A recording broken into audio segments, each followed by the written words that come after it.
Уште од 1973 година, кога за прв пат се одржал хорскиот фестивал Техо, биенално на крајот на пролетта, Тетово живее со хорската музика.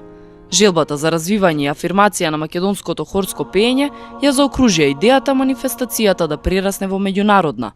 Фестивалот и овој пат ќе се одржи во Центарот за култура Илјо Антевски смок со почеток во 20 часот, кој како што вели диригентот Ивица Зориќ е символ на хорското пеење на градот. Вистина беше прва манифестација што се одржа во тогашниот дом на култура, Центарот за култура Илјо Антевски смок, кој што уште јако не беше предаден технички прием немаше на установата, но хорскиот фестивал Техо беше прва манифестација што се одржа во тој простор. И сите овие 40 години фестивалот обстојува во тој простор и е символ на хорското пеење на градот, на град Полшара, кој што има богата хорска традиција и традиција која што благодарение на ентузијастите од градот, помогнати од медиумите во градот, исто така и од оние доброчинителите, луѓето кои што имаат слух за оваа потреба, обстојува градот. Се разбира, фестивалот обстојува и благодарение на тоа што постојат хоровите Лалија Менада, кои што се редовни учесници на овој фестивал.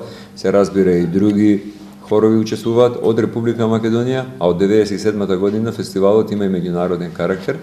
На 22-то издание на Техо ќе настапат хорови од Тетово, Скопје и Битола. Представници ќе има и од Скадар, Албанија, Врање, Србија и Софија, Бугарија. На двете фестивалски вечери граѓаните ќе имаат можност да уживаат во звуците на хорската музика, а сите хорови гости се обврзани да испеат и една македонска песна.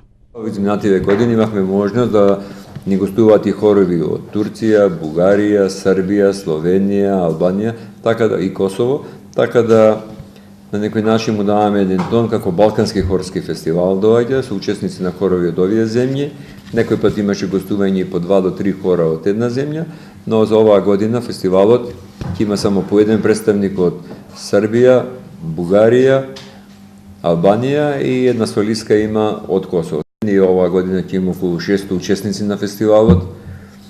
Се радуваме на тоа, значи го продолжуваме континуитетот на фестивалот и од програмата ќе може да се гледате да видите дека имаме програмски активности за стапеност на репертоар на хоровите македонско хорско музичко творештво, од светската хорска литература, современи композиции хорски, така да сите оние што ќе милуваат, што ќе дојдат, ќе имаат трпение да ги проследат овие две фестивалски вечери, ќе имаат можност убави моменти да поминат во Центарот на култура Илјо Антевски смок, каде што традиционално се одржува фестивалот. Сите овие хорови на својот репертоар, така и во пропозициите се обврзани да исполнат и по една композиција од македонски автор. Со желба да ја презентира македонската хорска музика и творештвото на македонските автори, тоа е традиционална определба наша која што сите овие години обстојува.